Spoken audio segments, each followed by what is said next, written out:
वंदे मातरम। आप सभी का आज के कार्यक्रम में बहुत-बहुत स्वागत है।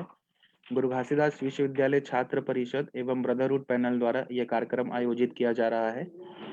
युवा दिवस ई समारोह जिसमें आज हम संवाद युवा का कार्यक्रम आयोजित करने जा रहे हैं। कुछ ही क्षण बाद कार्यक्रम शुरू होने वाला है। आप सभी से निवेदन है कि हमारे साथ जुड़े रहें।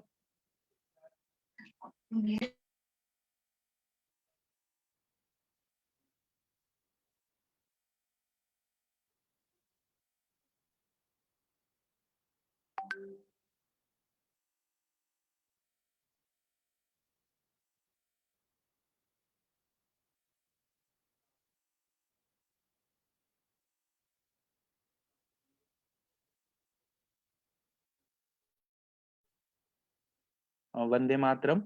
गुरु घासीदास केंद्रीय विश्वविद्यालय छात्र परिषद एवं ब्रदरहुड पैनल द्वारा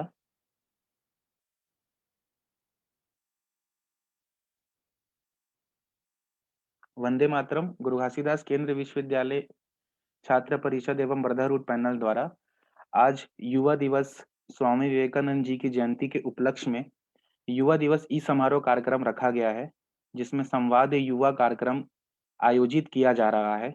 कार्यक्रम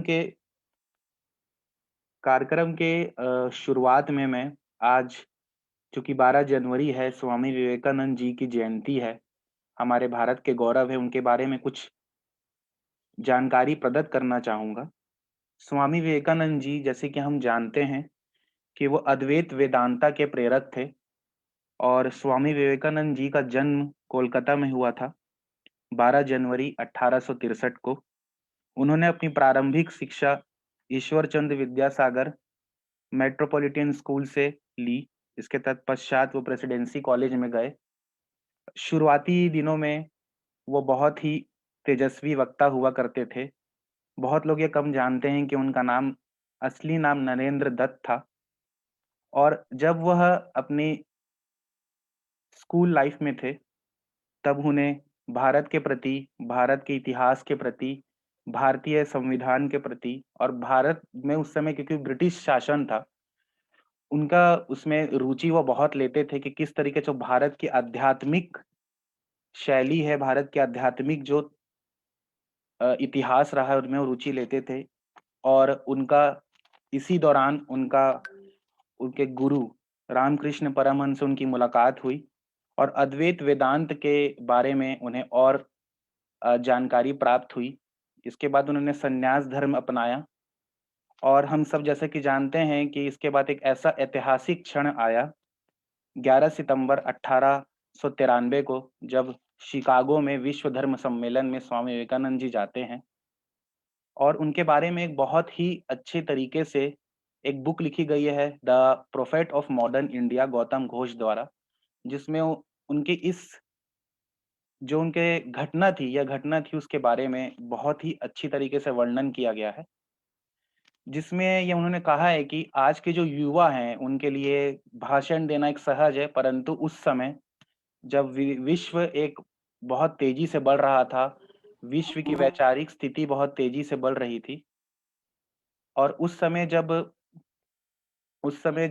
विश्व भी बदल रहा था, विश्व में बहुत भेदभाव था, रंग भेद की नीतियां आ गई थी, ऊंच नीच था। तब एक केसरी रंग का पगड़ी पहने एक तेजस्वी वक्ता शिकागो धर्म सम्मेलन में जाता है और वह भारत की संस्कृति के साथ-साथ एक विश्व एक परिवार है की संस्कृति को भी दर्शाता है। और जब वो अपनी वक्तव्य को शुरू करते हैं और कहते हैं brothers and sisters of America, और वहां पर लगातार 6 मिनट तक उनके लिए तालियां बजती हैं। तो उन्होंने जब ये कहा brothers and sisters of America, तो उन्होंने पूरे विश्व को एक परिवार में बांध दिया और ये दर्शाया कि हम कोई अलग नहीं है, चाहे हम कितने भी अलग रंग के हों, अलग भाषाएं बोलें, हमारी जातियां अलग हों, हम दूर रहते हों, परंतु विश्व एक समूचा एक परिवार है और विश्व के हर व्यक्ति को हमें अपने पारिवारिक, हमारे भाई जैसे, हमारी बहन जैसे ही पेश आना चाहिए। भले जितनी ही दूरियां हों, जितने ही मतभेद हों, पर मनभेद नहीं होनी चाहिए। इसी के साथ मैं आज का कार्यक्रम की शुरुआत करता हूँ। मैं और इसी कार्यक्रम की अगली कड़ी में मैं गुरु घासीदास केंद्रीय विश्वविद्यालय छात्र परिषद के वर्तमान अध्यक्ष सचिन गुप्ता से निवेदन करूंगा कि वह आज के कार्यक्रम के सम्माननीय अतिथियों का स्वागत उद्बोधन करें। सचिन गुप्ता। धन्यवाद भाई उद्यन। जय हिंद। विनम्र बनो, साहसी बनो, शक्तिशाली बनो। कोई लक्ष्य तुम्हारे लिए असंभव नहीं है। विश्व में भारतीय संस्कृति की शक्तिशाली छाप स्थापित करने वाले, सदैव युवाओं के लिए प्रेरणा बने रहने वाले स्वामी विवेकानंद की जयंती पर आप सभी को हार्दिक शुभकामनाएं एवं अभिनंदन। आज के राष्ट्रीय युवा दिवस की भी आप सभी को हार्दिक शुभकामनाएं। मैं सचिन गुप्ता, छात्र परिषद अध्यक्ष गुरु घासीदास केंद्रीय विश्वविद्यालय, आज के इस कार्यक्रम में आप सभी का स्वागत करता हूं। आज हमारे बीच मुख्य अतिथि के तौर पर रायगढ़ जिला के माननीय पुलिस अधीक्षक महोदय श्री संतोष सिंह सर मौजूद हैं, जो अपने आप में किसी परिचय के मोहताज नहीं है। आदरणीय मुख्य अतिथि महोदय देवकाली गाजीपुर उत्तर प्रदेश से आते हैं। उन्होंने अपनी प्रारंभिक शिक्षा गाजीपुर से प्राप्त की है। वह राजनीति विज्ञान के विद्यार्थी रहे हैं। सर ने बनारस हिंदू विश्वविद्यालय जैसे बड़े विश्वविद्यालय में शिक्षा प्राप्त की है तथा अपने विषय में उत्कृष्ट प्रदर्शन कर स्वर्ण पदक भी प्राप्त किया है। इसके साथ ही साथ सर ने यूजीसी नेट के जेआरएफ की परीक्षा भी उत्तीर्ण की है। आदरणीय मुख्य अतिथि महोदय ने वर्ष 2011 के संघ लोक सेवा आयोग की परीक्षा भी उत्तीर्ण की है और इसी के साथ वह भारतीय पुलिस सेवा के लिए चयनित हुए। आदरणीय मुख्य अतिथि जी ने हमारे राज्य छत्तीसगढ़ के लिए अपनी गरिमामयी सेवाएं दी है, जिसमें वह सर्वप्रथम सीएसपी दुर्ग, पुलिस अधीक्षक कोंडागांव, नारायणपुर एवं महासमुंद में भी अपनी सेवाएं दे चुके हैं। सुकमा जिले में जिसे नक्सलियों का गढ़ माना जाता था, वहां बहुत से एंटी नक्सल अभियान में सर ने पुलिस प्रशासन का नेतृत्व किया तथा कई नक्सलियों का एनकाउंटर भी किया। कोरोना काल में सर के नेतृत्व में रायगढ़ पुलिस ने लगभग 12.5 लाख मास्क लोगों को बांटा, जो कि एक विश्व रिकॉर्ड रहा और मानवता का प्रतीक भी रहा। हाल ही में श्री संतोष सर जी को पूरे देश में टॉप 20 प्रशासनिक सेवा अधिकारियों में शामिल किया गया है। अगर देश का युवा चाहे तो आज वह क्या नहीं कर सकता। हमारे साथ विशिष्ट अतिथि के तौर पर जुड़े हैं श्री नीतेश कुमार साहू जी, जो कि राष्ट्रीय युवा पुरस्कार विजेता रहे हैं। वह गुरु घासीदास केंद्रीय विश्वविद्यालय के पूर्व अध्यक्ष भी रहे हैं। साथ ही साथ वह लगातार समाज सेवा के कार्य में लगे रहते हैं और महिला सशक्तिकरण के लिए भी कई सारे प्रोग्राम करते हैं। इनके साथ हमारे आदरणीय भैया श्री सिद्धार्थ शुक्ला जुड़े हैं, जो कि केंद्रीय विश्वविद्यालय के पूर्व अध्यक्ष रहे हैं। और अंततः ज्यादा समय न लेते हुए मैं आदरणीय मुख्य अतिथि जी से निवेदन करूंगा कि वह युवाओं को संबोधन करें। बहुत बहुत धन्यवाद। Thank you Sachin. सचिन, मेरी आवाज आ रही है? जी sir, you are audible sir.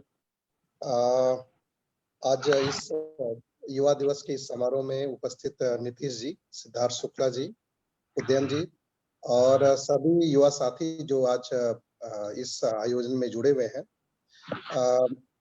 सबसे पहले तो मैं आप सभी को युवा दिवस की बहुत सारी बधाई देता हूं और धन्यवाद भी ज्ञापित करता हूं कि आपने मुझे सुनने के लिए आमंत्रित किया। ये अगर आप देखें कि युवाओं के सबसे बड़े आइकन, हम लोग भी जब बचपन से लेके अब तक युवा आइकन जब खोजते थे तो हमें कहीं ना कहीं स्वामी विवेकानंद जी बहुत अट्रैक्ट करते थे और जब आप उनको पढ़ते थे तब और भी ज्यादा अट्रैक्ट करते थे। पोस्टर्स और सुनने के अलावा उनके विचारधाराएं, उनकी जो ओजस्वी वाणी, उनके जो ओजस्वी जो उनके भाषण हैं, उनको जब आप पढ़ें तो पाएंगे कि उनसे बड़ा मोटिवेटिंग फैक्टर किसी भी युवा को नहीं मिल सकता है। और आप परिचय में जिस तरह से आप बता रहे थे कि किस तरह से स्वामी विवेकानंद ने आज से देखिए तो 127 साल पहले सिर्फ 30 साल की उम्र में उन्होंने पूरी दुनिया को अचंभित कर दिया। उन्होंने न केवल भारतीय जो संस्कृति है उसको एक नया आयाम दिया, बल्कि सबसे लोहा भी मनवाया कि भारतीय संस्कृति में ऐसी चीजें हैं जो किसी और से अलग है, बेहतर है और पूरी दुनिया के लिए एक मार्गदर्शक के रूप में हो सकती है। तो ऐसे स्वामी विवेकानंद जिनके विचार हम सभी को मार्गदर्शन देते रहते हैं, आज हम सबको उनका स्मरण करना चाहिए और उनकी जो बातें हैं, उनके जो आदर्श हैं, उन पे कहीं न कहीं ऐसी सबको ऐसी चीज़ें मिल जाएँगी जो हमें हमारे लिए अनुकरणीय है। आप देखें तो ये एक ऐसे ओजस्वी व्यक्ति थे, जिनका मन अगर देखा जाए तो उस समय की गुलामी से बहुत ज़्यादा व्यथित था। उनको लगता था कि हमारा इतना गौरवशाली भारतीय संस्कृति का इतिहास रहा है और फिर भी हम गुलाम हैं और गुलामी के कारण भी उन्होंने देखा तो किस तरह से जो सभी लोग ओजस्वीहीन थे, सभी लोग जिसको कहा जाए कि स्वाभिमान भारतीयों का सबसे कमतर स्तर पे पहुँच गया था। हिंदू धर्म में इतनी सारी बुराइयाँ थी, कर्मकांड थे, अंधविश्वास थी, जड़ता थी, जिसके कारण कहीं न कहीं लोग जो है अपने को कमज़ोर समझने लगे थे, समाज कमज़ोर हो गया था। इन सब के विरुद्ध उन्होंने शंखनाद किया और उन्होंने एक ऐसे हिंदुत्व की परिकल्पना की, जो जोश से भरा था। उन्होंने एक ऐसे युवा की प्रेरणा युवा की संकल्पना की, जो उन चीज़ों से लोगों को आगे ले जाएगा। उन्होंने अगर आप उनकी बातों को सुने तो ऐसी बहुत सारी चीज़ें हैं जो हमें प्रेरित करती है, हमें बताती है कि हमें क्या ऐसा करना चाहिए जिससे हम अपने पथ पे, अपने रास्ते पे, अपने लक्ष्य पे हम आगे बढ़ पाएँ। उसके लिए कौन से गुण हैं, कौन से आदर्श हैं जिसको मानना चाहिए। आप देखिए बहुत सामान्य-सामान्य चीज़ें की, सामान्य बातें उन्होंने कही। अगर देखा जाए तो वो ऐसी छोटी-छोटी चीज़ों से एग्ज़ाम्पल देते थे। उन्होंने कहा कि गीता का ज्ञान इम्पोर्टेंट नहीं है। अगर इम्पोर्टेंट भी है तो उतना ही इम्पोर्टेंट है जितना फुटबॉल का मैदान, फुटबॉल का खेल। क्योंकि उनका मानना रहता था कि व्यक्ति जो है अगर उसके भुजाएँ, बाहुबल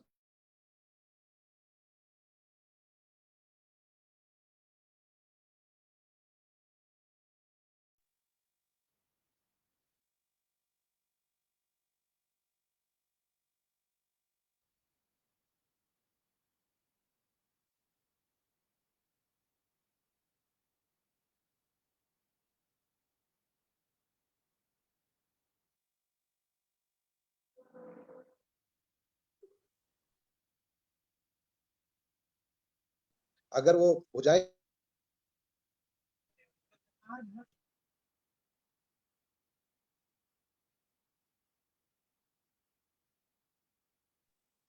उनकी भलाई आवाज़ आ रही है? जी सर। थोड़े टेक्निकल इश्यूज़ थे सर, आ रही है सर। Yes, yes. उन्होंने ये कहा कि किस तरह से जो है कि अगर हम दरिद्र नारायण जिसको बोलते हैं, अगर 33 करोड़ भारतीयों की हम सेवा करें, तो देश अपलिफ्ट हो जाएगा, देश और आगे बढ़ेगा। उन्होंने कहा कि नया भारत बनाने की ज़रूरत है, जड़ता, अंधविश्वास से आगे हट करके हमें एक ऐसे युवा की ज़रूरत है, ऐसे लोगों की ज़रूरत है, जो देश को आगे ले जाए, जिसमें लोगों के लिए न केवल संवेदनशीलता हो, बल्कि देश प्रेम भी उनमें भरा हो तो वो लोगों के लिए हो।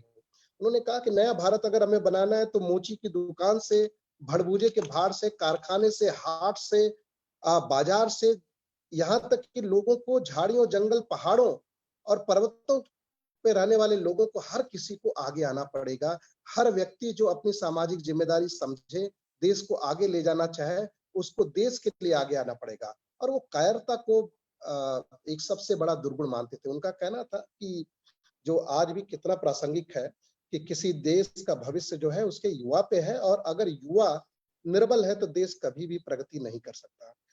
ये तब भी उतना ही प्रासंगिक था, आज भी उतना ही प्रासंगिक है कि अगर युवाओं को वो ज़िम्मेदारी दी जाए तो उनमें युवा हम जब कहते भी हैं तो युवा का मतलब होता है कि जिसमें जोश हो, उमंग हो, उत्साह हो, जिसमें दृढ़ संकल्प हो, दृढ़ निश्चयी हो और व्यक्ति जो है आगे बढ़ने के लिए तैयार हो और कोई भी तरह की जो चुनौती है, उस चुनौती से खेलने के लिए तैयार। और ये सब अगर चीजें रहती हैं तो देश निश्चित रूप से ऐसे युवाओं के बल पे आगे बढ़ता है। तो विवेकानंद जी की जितनी सारी चाहे उनके नारी जागरण की बात हो, चाहे दरिद्र नारायण की सेवा की बात हो, चाहे मानवता के हितैषी विचारों की बात हो, ऐसे सारे जो विचार हैं वो आज भी हम लोगों को प्रेरणा देते रहते हैं।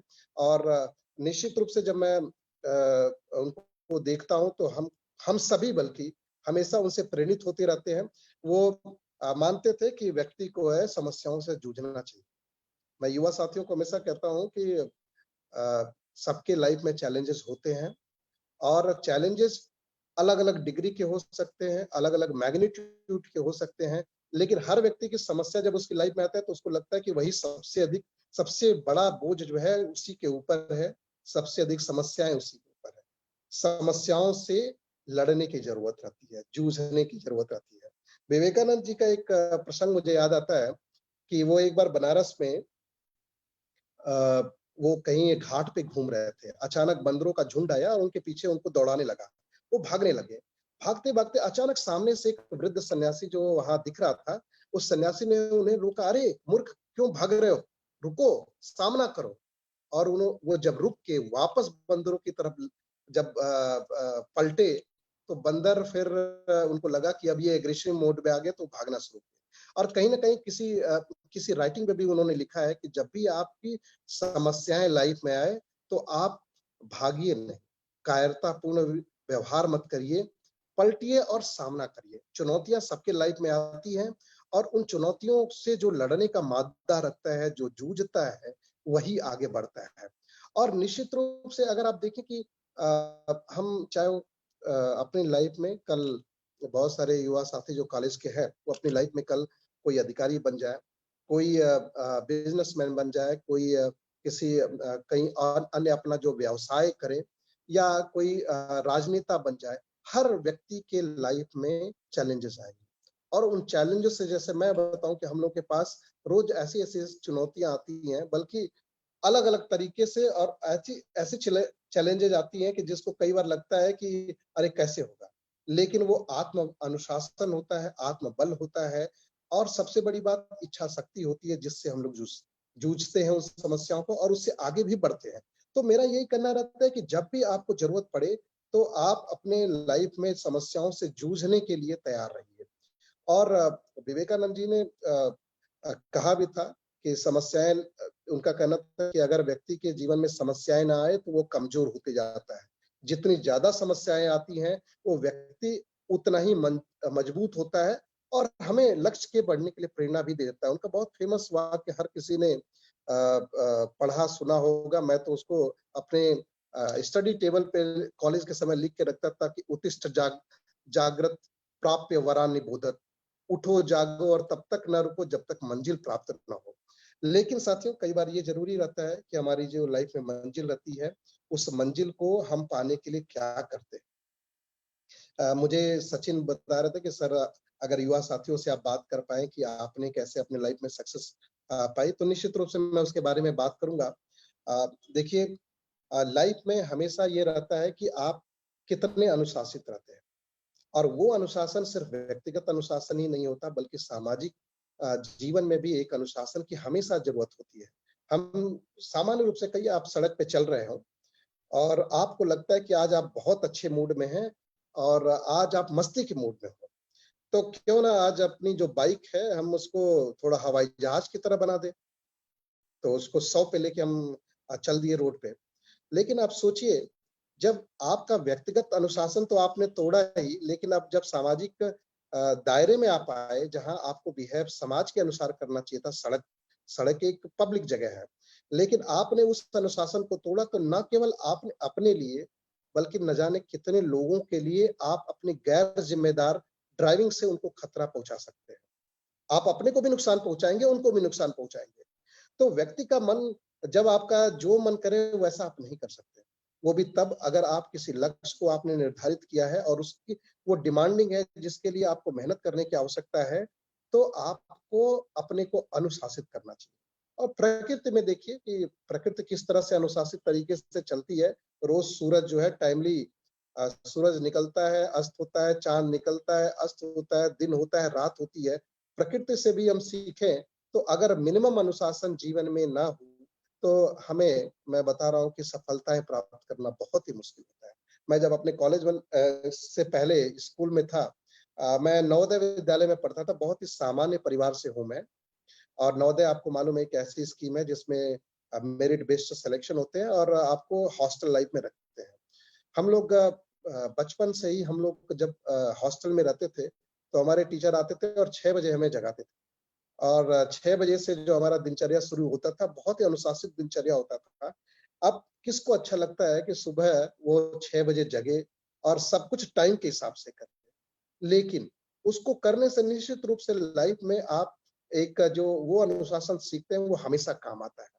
और दूसरा जो रहता है कि कहीं न कहीं मैं अब ये कहता हूँ कि अपनी लाइफ में उसी अनुशासन को थोड़ा और आगे बढ़ाते हुए मैं कहूँ कि अब हम साइबर एज में हैं, गूगल के एज में हैं, सोशल मीडिया प्लेटफ़ॉर्म पे हम सभी रहते हैं। वहाँ भी अनुशासन की ज़रूरत होती है। हमें ज़रूरत है कि अपना जो लक्ष्य है उसको ध्यान दें।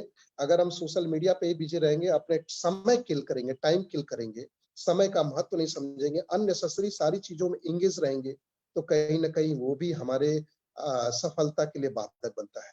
तो ज़रूरत ये है कि हम अनुशासन का परिचय हर जगह दें। और समय की बात मैं कर रहा था। मैं हमेशा कहता हूँ, हर व्यक्ति के जीवन में 24 घंटे का ही समय होता है। कौन कितना उसको व्यवस्थित तरीके से, कितने अच्छे से उसका यूटिलाइज़ेशन करता है, उसी पे उसका भविष्य निर्भर होता है। और अगर आप किसी करियर में हैं, तो आपका उस पे करियर ग्रोथ निर्भर करता है। हमारे प्राइम मिनिस्टर के पास भी 24 घंटे हैं, मेरे पास भी 24 घंटे हैं, आपके पास भी 24 घंटे हैं। एक सामान्य किसान भी है, जो उनके पास भी 24 घंटे हैं। आप स्टूडेंट हैं, आपकी लाइफ में भी 24 घंटे हैं। तो वो 24 घंटे आप कैसे यूटिलाइज़ करते हैं लक्ष्य के प्रति, अपनी ज़िम्मेदारियों के प्रति, अपने समाज के प्रति, वो आपको आपका सामर्थ्य बढ़ाएगा, आपकी प्रसिद्धि बढ़ाएगा, आपका करियर ग्रोथ करेगा। तो इसलिए दोस्तों बहुत ज़रूरी है कि समय का पालन करें, समय के पालन में अनुशासन का पालन करें। और ये बहुत ही ज़्यादा ज़रूरी हो जाता है तब जब भटकाव के रास्ते और भी ज़्यादा हो गए। तीसरी जो ज़रूरी चीज़ होती है, वो है लक्ष्य के प्रति समर्पण।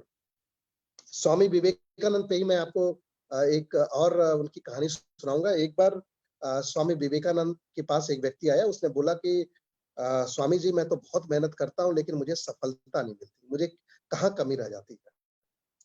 तो उन्होंने कहा, अच्छा, मेरे पास तुम्हें दिखाता हूँ, ये पालतू कुत्ता है, जाओ थोड़ा इसको सैर करा के लेके आओ। वो पालतू कुत्ता उन्होंने सैर कराने के लिए दिया, वो व्यक्ति लेके गया और उन्होंने बताया कि इस रास्ते से जाना है और इतने दूर किलोमीटर के बाद तुम यहाँ वापस आ जाना। वो व्यक्ति 1 घंटे बाद आराम से जब वो सैर करा के आया, तो जो कुत्ता था, जो उनका डॉगी था, वो बहुत ही हांफते हुए, थका-थका टाइप का आया और व्यक्ति जो है वो बहुत चमक रहा था, बल्कि खुश दिख रहा था, आनंद में दिख रहा था। तो स्वामी जी ने पूछा कि क्या हुआ? तो उस व्यक्ति ने बताया कि अरे, तुम इतने खुश दिख रहे हो और डॉगी को तुम घुमाने गए थे, वो तुम्हारा डॉगी तो इतना थका हारा टाइप का आया है। तो उन्होंने कहा कि स्वामी जी, क्या हुआ? मैं तो आपने जो बताया वैसे ही मैं सीधे गया, वैसे घूमते-घूमते आ रहा था। ये मेरे साथ-साथ तो चल रहा था, लेकिन जहाँ भी कोई दूसरा डॉगी दिख रहा था, ये उसकी तरफ भाग रहा था, उसकी तरफ भौंक रहा था। कोई दूसरा व्यक्ति दिख रहा था, उसकी तरफ दौड़ लगा रहा था। तो स्वामी जी ने बोला कि देखो, यही चीज़ सीखने की ज़रूरत है, एकाग्रता। तुम एकाग्र थे, तुमने बताया गया तो वो निश्चित जगह पे घूम के तुम आ गए, लेकिन ये जो डॉगी था, इसको ये ना तो समझ थी, ना तो इसने किया, ये एकाग्र नहीं था, ये दूसरे का अनुसरण करता रहा, दूसरे के बारे में सोचता रहा, दूसरे के पीछे भागता रहा, इसलिए ये अपना लक्ष्य जो है वो अच्छे से नहीं पा। तो साथियों, बहुत ज़रूरी रहता है कि हम लक्ष्य तो बहुत निर्धारित कर लेते हैं कि हमें लाइफ में क्या करना है, अच्छा अभिनेता बनना है, अच्छा व्यापारी बनना है, अच्छा हमें कृषक बनना है, अच्छा टीचर बनना है, डॉक्टर बनना है। लेकिन हम कहीं न कहीं परिश्रम भी कई बार करते हैं, लेकिन कई बार परिश्रम में भी कमी रहती है और कई बार हम एकाग्र भी नहीं होते। तो एकाग्रता की बहुत ज़रूरत रहती है और उसको हम अगर करें तो बहुत अच्छे से करें तो निश्चित रूप से हम आगे बढ़ते जाते हैं। आत्मविश्वास सबसे ज़रूरी चीज़ है।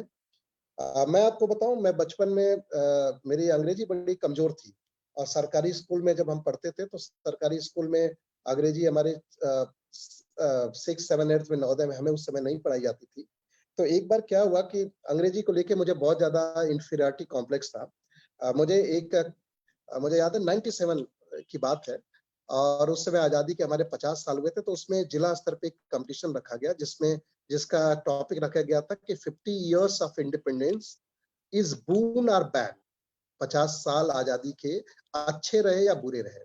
उस पे मुझे बोलने के लिए कहा गया। मैंने बड़ी किसी तरह से पीछा छुड़ाने की कोशिश की, मुझे ना बोलना पड़े, लेकिन मेरे अंग्रेजी के टीचर ने पकड़ लिया कि नहीं, नहीं, ये अंग्रेजी का भाषण है, तुम तैयार कर लो और तुम रट लो और इसको अच्छे से कर लेगा। फिर हम लोग जब कंपटीशन के लिए पहुंचे, सारे स्कूल्स के जो कॉम्पिटिटर थे, एक पर्टिकुलर जगह पे वो कंपटीशन हुआ। जब मैंने बोलना शुरू किया, पहले तो मैंने देखा दूसरे सारे लोग जो बोलना शुरू किए वो क्या फर्राटेदार वो बोल रहे थे अंग्रेजी में और बहुत ही अच्छे पॉइंट्स रेज कर रहे थे। जब मेरी बारी आई तो मेरा आधा कॉन्फिडेंस तो उनके कॉन्फिडेंस को देख करके टूट गया कि अरे यार ये इतना अच्छा बोले। दूसरी मेरी खुद की कमजोरी और उस आत्मविश्वास का नतीजा ये कमजोर आत्मविश्वास का नतीजा ये हुआ कि जब मैं स्टेज पे खड़ा हुआ तो 4 सेंटेंस बोलने के बाद जितना भी रट्टा मैंने मारा था सारा भूल गया। मुझे बहुत ही ज्यादा शर्मिंदगी का अनुभव हुआ। बाद में मेरे अध्यापक ने बोला कि ये अंग्रेजी की बात नहीं थी, ये बात तुम्हारे आत्मविश्वास की थी। तुमने जो जैसा रटा था वो रटने के हिसाब से चलो, तुम्हें बहुत अच्छे से अंग्रेजी नहीं आती, लेकिन तुमने रट्टा बहुत अच्छे से मारा था। तुम रोज मुझे सुनाते थे आंख बंद करके कुछ भी, कई बार डाइवर्ट करते थे, फिर भी तुम उस लाइन को छोड़ते नहीं थे। लेकिन तुम्हारा कॉन्फिडेंस उस दिन हिल गया। इसलिए आज का लेसन यही है कि तुम आज फेल हुए हो लेकिन कॉन्फिडेंस। और दोस्तों मैं बताऊं, उसके बाद मैंने कभी अपना कॉन्फिडेंस नहीं, मुझे हमेशा लगता था जो चीज मैं कर रहा हूं उसमें मैं सफल होके रहूंगा। और उसके पीछे कॉन्फिडेंस कब आता है कि जब आप मेहनत करते हैं। मैंने मेहनत की हर जगह, जब भी जरूरत पड़ी तो जब किसी और की तुलना में मन महसूस कर, जब कोई और व्यक्ति किसी दूसरी चीजों में लगा रहता था, फिर भी मैंने मेहनत करने में जो अपने को एकाग्र किया, मेहनत की, और वो मेहनत से कॉन्फिडेंस आता है। नहीं तो मेहनत किसको अच्छा लगता है? हर व्यक्ति, हम सभी में से हर किसी को, जब आप परीक्षा में जब आप बैठते हैं, परीक्षा होती है तो उसके पहले आप कोई तैयारी नहीं करना चाहता। किसको अच्छा लगता है कि रात दिन पढ़ाई करो? हर कोई मस्ती करना चाहता है, सबको खेलना अच्छा लगता है, मूवी देखना अच्छा लगता है, दोस्तों के साथ गपशप अच्छा लगता है। लेकिन परीक्षा के समय अगर आप मेहनत नहीं किए रहेंगे तो आपका कॉन्फिडेंस लूज कर जाएगा। तो अगर आप कॉन्फिडेंस किए रहेंगे तो परीक्षा एग्जाम में हर किसी को डर लगता है, चाहे आप पढ़ाई किए हो ना किए हो, हर किसी को उतना ही डर लगता है।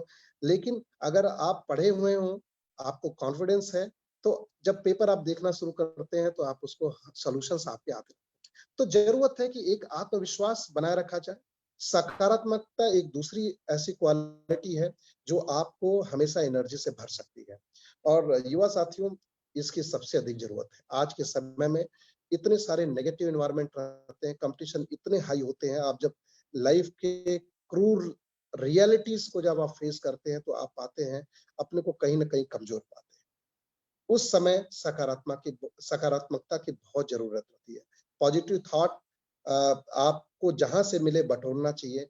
और एग्जाम्पल्स की कमी नहीं है। मैं एग्जाम्पल आपको गिनवाने लगूं, कहानियां सुनाऊं तो न जाने कितने एग्जाम्पल हैं, कितनी विपरीत परिस्थितियों में लोग सफलता को प्राप्त किए हों, चाहे वो साइंटिस्ट रहे हों, डॉक्टर रहे हों, पर्वतारोही रहे हों, राजनेता रहे हों।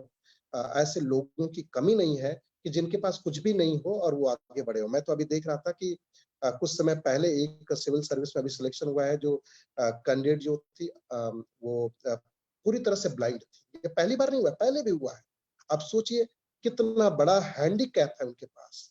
ऐसी कितने सारे लोग मिलेंगे। मेरे समय ही एक मेरा बैचमेट ऐसा था जो अनाथालय से पढ़ाई किया। आप सोचिए कि कोई व्यक्ति जो है अनाथालय में रहा और वहां से पढ़ाई किया हो और he got selected for IAS. और ऐसे उसके साथ या हमारे साथ हजारों लाखों करोड़ों लोग होंगे जो शक्ति साधन संपन्न होंगे, जिनके पास किसी तरह के संसाधन की कमी नहीं होगी, गाइडेंस की कमी नहीं होगी, लेकिन वो सफल। मैं अपनी बात करूं, मैं सामान्य सरकारी स्कूलों से मैंने पढ़ाई की और उसके बाद बीएचयू और जेएनयू जैसे जगहों पे मुझे एडमिशन मिल पाया, क्योंकि मुझे अपने सब्जेक्ट में ऐसा कॉन्फिडेंस था, इतनी मैंने मेहनत की थी कि मुझे लगता था कि कोई जरूरी नहीं कि अपन पब्लिक स्कूल से जो पढ़े रहेंगे तभी आगे बढ़ पाएंगे। हम पब्लिक स्कूल, जब मैं उसी इंग्लिश की बात कर रहा हूँ जिसमें मैं इतना पुअर था, मैं बाद में जब अंग्रेजी जब मैंने उसमें मेहनत की तो किसी भी कॉन्वेंट एजुकेटेड जो अच्छा स्टूडेंट हो उससे भी बेहतर अंग्रेजी कई बार मैं बोल लेता। तो ये जरूरी ये होता है कि आप कैसे अपने लाइफ को कैसे अप्रोच करते हैं। जरूरी ये होता है कि आप लाइफ में चाहते क्या हैं। कई हमारे युवा साथी जो होते हैं वो दूसरे के कहने पे लक्ष्य निर्धारित करते हैं, दूसरे के कहने पर लाइफ जीना शुरू कर देते हैं।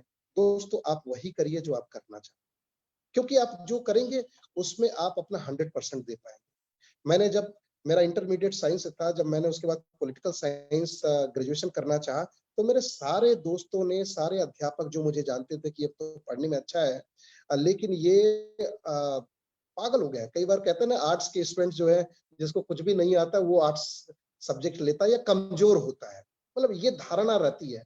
लेकिन मुझे लगा कि नहीं, मेरा इंटरेस्ट जो है अंतर्राष्ट्रीय संबंध में है, राजनीति शास्त्र के कुछ चीजों में है, तो मुझे वो सब्जेक्ट लेना चाहिए। और वो जब मैंने लिया, मेहनत की, पॉजिटिव थॉट रखा और अपने को हमेशा अपडेट रखा, तो ये कारण था कि मैं ग्रेजुएशन में भी सब्जेक्ट में टॉपर था। मास्टर्स में भी मैं यूनिवर्सिटी में गोल्ड मेडलिस्ट था, और एमफिल में भी जब मैं एडमिशन लिया तो कुछ अच्छे, बहुत अच्छे हाईएस्ट ग्रेड्स थे। खैर वो मैटर नहीं करता, लेकिन हाईएस्ट ग्रेड्स थे और अच्छे। उसके बाद जब यूपीएससी की तैयारी मैंने शुरू की, तो यूपीएससी में भी मुझे पहले लगता था कि कितना टफ एग्जाम है, लेकिन आई कुड मेक इट। मैंने कॉलेज के समय डिसाइड किया कि मुझे यूपीएससी में जाना चाहिए, क्योंकि यूपीएससी एक ऐसा मौका देता है जिसमें आप हजारों हजार लोगों की समस्याएं सुन करके, आप में ऐसे पावर होते हैं कि जब आप समस्याओं का समाधान कर सकते। तो वो मुझे मोटिवेट करता रहा और उसी हिसाब से हम मेहनत करते रहे और उसकी बहुत ज्यादा फायदा मिला। लेकिन ये सब चीजें लाइफ में, अगर आप पॉजिटिव सोच के साथ बढ़े तो निश्चित रूप से आप पा सकते हैं। कहते भी हैं कि मन के हारे हार है, मन के जीते जीत।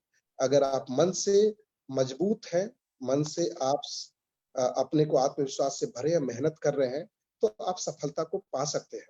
और कहीं कोई ऐसी चीज नहीं है जो आपको रोक पाएगी। लेकिन मुझे लगता है कि व्यक्ति को अब सफलता का मतलब सिर्फ ये नहीं है कि सुख सुविधाएं जुटा लेना, कोई पर्टिकुलर पद प्राप्त कर लेना, कोई निश्चित पैसा कमा लेना। सफलता का मायने ये है कि जिससे आपको आत्मसंतोष हो, जिससे आप अपने लिए भी कर सके, और जैसा जो समाज के प्रति जिम्मेदारी होती है, समाज पारिवारिक जिम्मेदारी के अलावा समाज को आप कंट्रीब्यूट कर सके, आप उसमें भी सक्षम हो सके, ऐसी सफलता जरूरी रहती है। नहीं तो जीने के लिए तो हर कोई जीता है, लेकिन जो व्यक्ति जिस लेवल पे है, जिस स्तर पे है, उस स्तर पे उसको समाज के बारे में सोचने की जरूरत है। और हम सभी समाज के बारे में सोचें, तभी समाज आगे बढ़ेगा, देश आगे बढ़ेगा, जिसके बारे में विवेकानंद जी कहते थे कि हमें सबको आगे बढ़ाना है। वसुधैव कुटुंबकम, सबको साथ, सबकी मदद करनी है, सबके लिए सोचना है, देश की सेवा करनी है, लोगों को दरिद्र नारायण की सेवा करनी है। लेकिन कई बार ये रहता है कि हम बड़ी बातें तो करते हैं, लेकिन अपने व्यक्तिगत जीवन में आदर्शों की बहुत बार बातें कर लेते हैं, लेकिन हम असली पालन नहीं करना चाहते। मैं एक छोटी सी कहानी सुनाऊंगा, उसके साथ अपनी बात भी समाप्त करूंगा। इसको मैं कई बार दोहराता हूँ, फिर दोहराता हूँ। एक गांव में शिवरात्रि का समय था, दुग्धाभिषेक का निर्णय किया गया कि भगवान शिव के मंदिर पे सभी लोग दुग्धाभिषेक कल करेंगे। और गांव वालों ने निर्धारित किया कि यहाँ बड़े-बड़े बर्तन रख दिए गए हैं, रात को सभी लोग यहाँ दूध रखेंगे या सवेरे तक रख देंगे, सवेरे हम लोग सभी लोग दुग्धाभिषेक के लिए जाएंगे। एक ग्रामीण जो है उसने सोचा कि यार, एक गांव वाले सभी तो दूध रखेंगे ही, उस बड़े बर्तन में क्यों ना मैं अपने घर से एक लोटा पानी ही डाल देता हूँ। वो पानी लेके गया और उसने उस बड़े बर्तन में जो रखा हुआ था, गांव के बाहर मंदिर के पास, उसमें पानी डाल दिया। दूसरा व्यक्ति भी ऐसे ही सोचा कि सभी लोग तो अपनी अब दूध डालेंगे, यार क्या फर्क पड़ता है अगर मैं एक लोटा पानी उसमें डाल दूं। वो भी एक मग पानी लिया और उसने पानी डाल दिया। ऐसे ही करते करते सवेरा हुआ। सवेरे सभी गांव वाले इकट्ठा हुए और उन्होंने, जब भगवान शिव के दुग्धाभिषेक के लिए बर्तन खोले गए, तो दिखा गया कि वहां बर्तन में तो दूध है ही नहीं, बर्तन में तो पूरा पानी है। सभी लोग बहुत लज्जित हुए। लेसन ये है कि हर व्यक्ति चाहता है कि जो समाज सेवा का काम है, दूसरे का भला का काम है, नियम कानून के पालन की बात है, वो दूसरे करे। अगर मैं नहीं भी करूंगा तो क्या हो जाए, क्या फर्क पड़ेगा? दोस्तों, इससे फर्क पड़ता है। बूंद बूंद से ही सागर भरता है।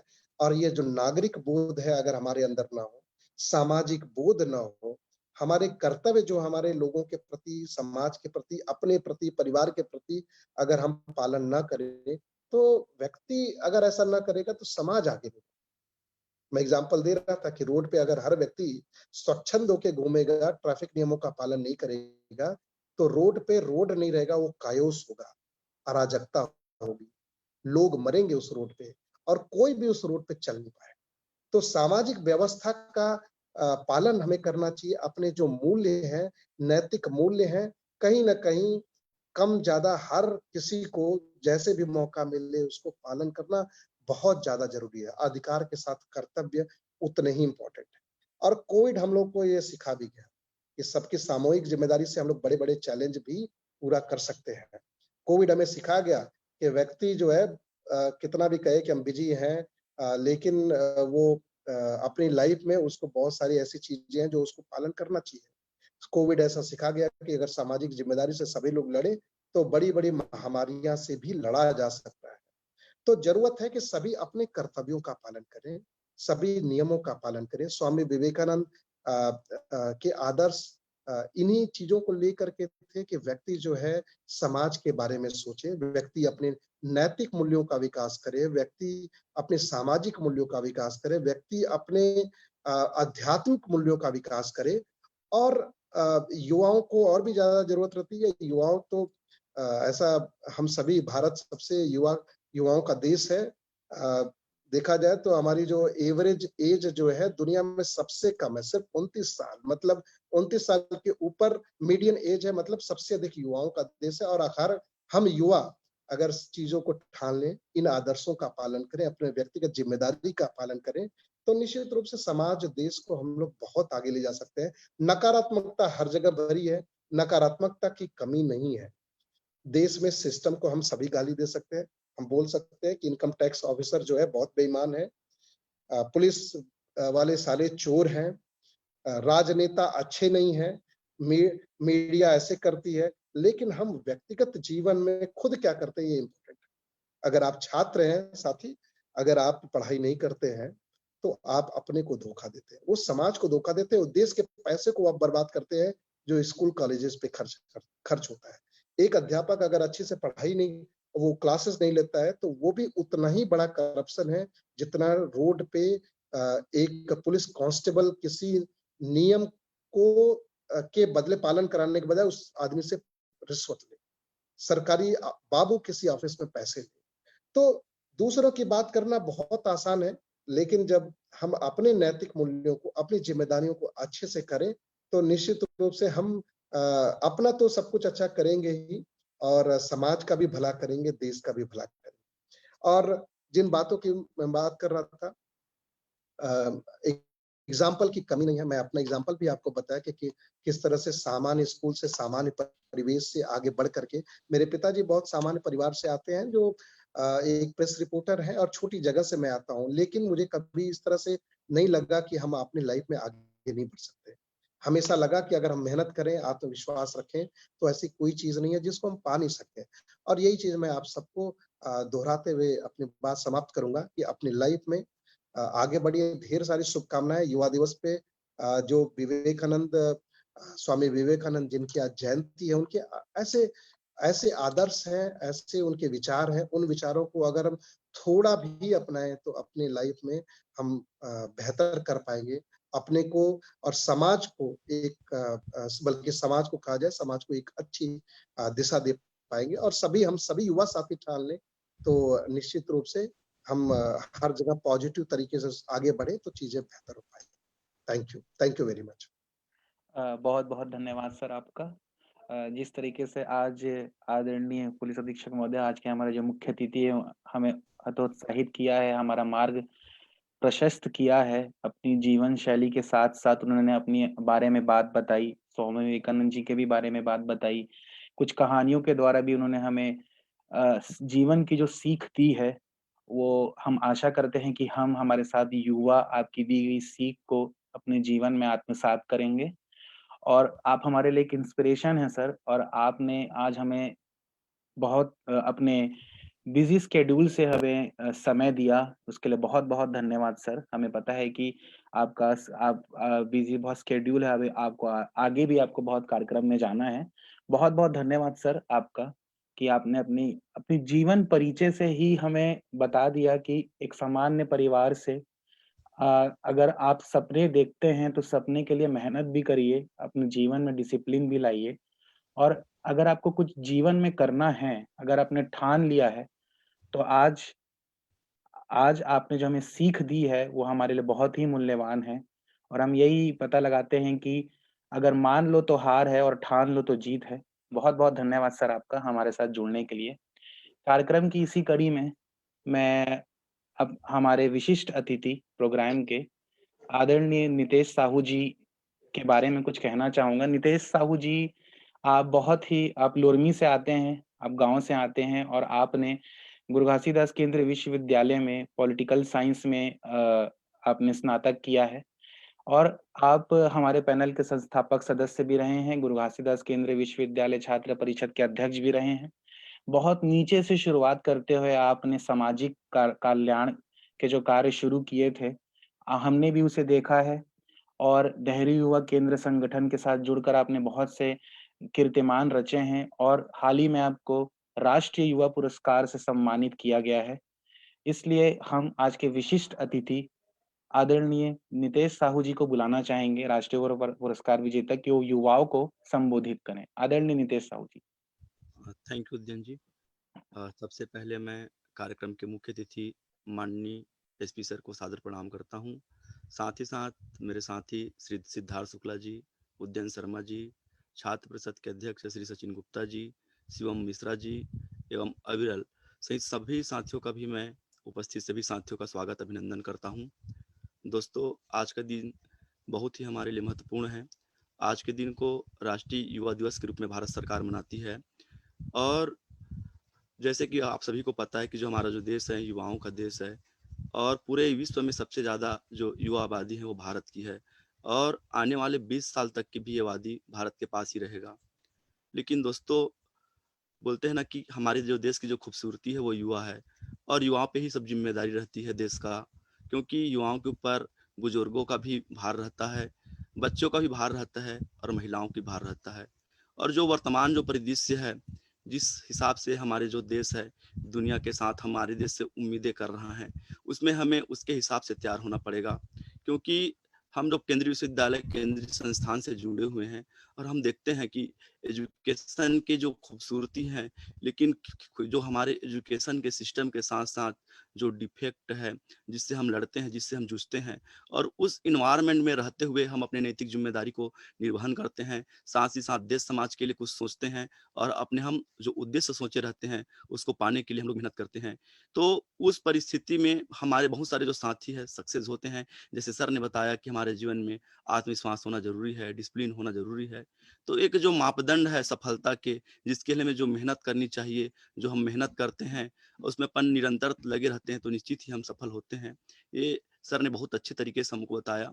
तो बस मैं यही कहना चाहूंगा कि हम जो केंद्रीय विश्वविद्यालय है और हमारे जो सभी साथी केंद्रीय विश्वविद्यालय से जुड़े हुए हैं, तो एक एलुमनाई होने के नाते, एक सीनियर होने के नाते यही कहूंगा कि हमें गुरु घासीदास केंद्रीय विश्वविद्यालय छत्तीसगढ़ का मात्र एक केंद्रीय विश्वविद्यालय है, जो जब इसकी स्थापना किया गया था उनके जो मूल भावना था कि ये ST SC बहुल क्षेत्र है और यहाँ के भी बच्चे को बेहतर शिक्षा मिले, क्वालिटी एजुकेशन मिले और बेहतर संसाधन मिले। और हमारा जो विश्वविद्यालय भी अभी बालक है, धीरे धीरे बढ़ रहा है, युवा होने की ओर आ रहा है और तो मान सकते हैं कि कुछ मामले में संसाधन की कमी हो सकती है, लेकिन जो वहाँ का जो इन्वायरमेंट है, खास करके उन बच्चों को मैं ध्यान देना चाहूँगा जो अभी के नए एडमिशन लिए हैं। बहुत बेहतर इन्वायरमेंट है, 620 एकड़ के कैंपस में बहुत नेचुरल चीज़ें हैं, वहाँ के टीचर बहुत कोऑपरेटिव हैं, सीनियर बहुत कोऑपरेटिव हैं और इन तमाम असुविधाओं के बीच में हमें बड़े-बड़े हम जब नाम सुनते हैं, सेंट्रल यूनिवर्सिटी का नाम सुनते हैं, JNU, BHU, DU, तो हमें कभी न कभी ऐसा लगता है कि हमारे विश्वविद्यालय में पर्याप्त संसाधन नहीं है। बिल्कुल ऐसा बात नहीं है, हमने छात्र राजनीति में बहुत सक्रिय रहे हैं। इसके चलते हम सभी केंद्रीय संस्थानों का दौरा करने का अवसर मिला, जाने का अवसर मिला। हो सकते हैं कि वहाँ हमारे से संसाधन, सुविधा ज़्यादा हो सकते हो, लेकिन ऐसा बात नहीं है कि यहाँ के जो बच्चे हैं उनको उतना अवसर नहीं मिलता। अवसर हमें अपने लिए खुद के लिए बनाना होगा, मेहनत हमको करना पड़ेगा, संसाधन हमारे पास पर्याप्त है। क्योंकि इस बात को मैं और आपको लोग को बताना चाहूँगा, मैं भी लोरमी के फुलवारी गाँव का रहने वाला हूँ। मेरा पूरा पढ़ाई हिंदी माध्यम में हुआ और मैं तो हिंदी बोलना गुरु घासीदास केंद्रीय विश्वविद्यालय में आके सीखा। मैं अपने मदर लैंग्वेज में भी जब बात करता था तो हक लगा के बात करता था, कॉन्फिडेंस की कमी रहता था।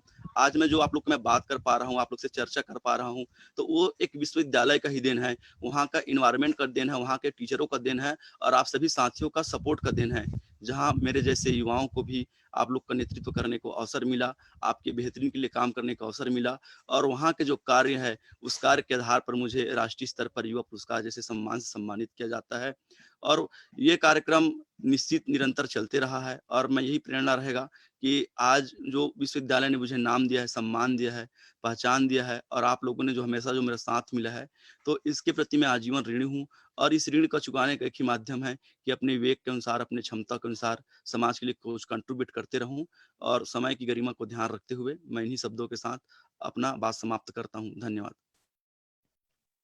बहुत बहुत धन्यवाद आदरणीय नितेश जी, आपके द्वारा आपने जो हमें सीख दी है, हम निश्चित ही तौर पर आपके द्वारा दी गई सीख को आत्मसात करेंगे और आगे बढ़ेंगे। इसी के साथ मैं आज के कार्यक्रम के अन्य विशिष्ट अतिथि सिद्धार्थ शुक्ला जी को बोलना चाहूंगा, पर कुछ स्वास्थ्य कारणों के कारण आज वो बोल नहीं पाएंगे। आज के कार्यक्रम इसी कड़ी में हम आज के कार्यक्रम के अंतिम छोर पर हैं। धन्यवाद ज्ञापन की इस कड़ी में मैं सर्वप्रथम धन्यवाद देना चाहूंगा गुरु घासीदास केंद्रीय विश्वविद्यालय छात्र परिषद के सभी सदस्यों को। इसके साथ साथ बहुत ही धन्यवाद देना चाहूंगा आज के मुख्य अतिथि सर आदरणीय पुलिस अधीक्षक रायगढ़ जी को, जिन्होंने हमें अपना समय दिया, अपनी जीवन शैली बताई, हमें इंस्पायर किया आज के लिए। धन्यवाद ज्ञापन की इसी कड़ी में मैं आदरणीय नितेश साहू जी का भी धन्यवाद करना चाहूंगा। उन्होंने आज हमें समय दिया और अपनी जीवन शैली से हमें बहुत कुछ सिखाया। इसके साथ ही साथ मैं हमारी टीम स्टूडेंट काउंसिल्स और ब्रदरहुड पैनल की टीम को भी बहुत-बहुत धन्यवाद देना चाहूंगा कि उन्होंने इतना अच्छा कार्यक्रम आयोजित किया। एवं इसके साथ ही साथ हमारे जो छात्र हैं, उन्हें भी बहुत धन्यवाद देना चाहूंगा कि बहुत ही अच्छी तरीके से उन्होंने सोशल मीडिया प्लेटफॉर्म पे इस कार्यक्रम के बारे में सभी को जानकारी प्रदान की। कुछ टेक्निकल फॉल्ट आए थे, परंतु ये सब होता रहता है।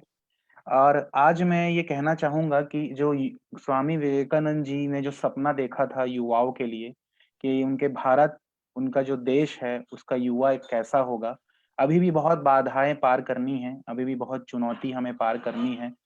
इतनी दूर हम आ गए हैं और दूर भी हमें जाना है। इसी के साथ कुछ पंक्तियां मैं कहना चाहूंगा कि आज का युवा क्या करे। आज का युवा के लिए बहुत से ऑप्शंस हैं, बहुत सारी गतिविधियां हैं, परंतु आज का युवा क्या करे। तो आज के युवा को एक ही सीख होनी चाहिए कि आज के युवा के पास समय नहीं है व्यर्थ की बात करने में। आज के युवा के पास समय नहीं है दीर्घ सभाओं में बैठकर ताली बजाने के लिए। आज के युवा के पास समय नहीं है कि वह मोबाइल में बैठकर समय व्यर्थ करे। आज के युवा के पास यह समय नहीं है कि वह जात-पात की बातों में दूरियां बनाए। आज के युवा के पास समय नहीं है कि वह अपने ही भाइयों से दूरी बनाए। आज के युवा के पास समय नहीं है कि वह व्यर्थ ही विरले ही समय बर्बाद करे। आज के युवा के पास यह समय नहीं है कि वह यह सोचे कि मैंने क्या खोया, क्या पाया। आज के युवा के पास यह समय नहीं है, यह सोचने के लिए कि मेरे पास अपॉर्चुनिटी नहीं थी। आज के युवा के पास समय नहीं है, यह सोचने के लिए कि वह कैसे आगे बढ़े। आज का युवा यह गौरव करे कि वह भारत माँ का सुपूत है।